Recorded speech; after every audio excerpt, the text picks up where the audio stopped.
আজ বৈঠকে মুখোমুখি কেন্দ্র ও আরশোলা বদলাবে পরিস্থিতি।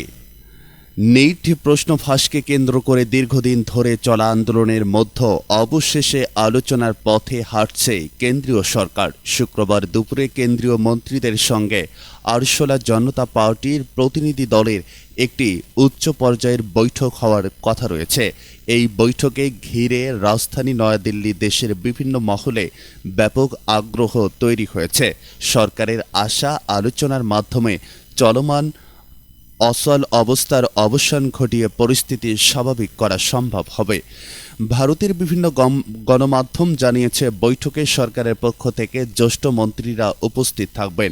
অন্যদিকে আন্দোলনকারী পক্ষের প্রতিনিধিরাও অংশ নেবেন।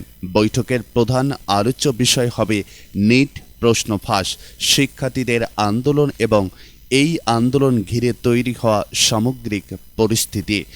সরকারি সূত্রের দাবি সংসদের বর্ষাকালীন অধিবেশন যাতে নির্বিঘ্নে পরিচালিত হতে পারে সেই লক্ষ্যেই দ্রুত আলোচনার উদ্যোগ নেওয়া হয়েছে। একই সঙ্গে আন্দোলনকারীদের রাজপথের কর্মসূচি থেকে সরে এসে আলোচনার মাধ্যমে সমাধানের পথে এগিয়ে আসার আহ্বান জানানো হতে পারে।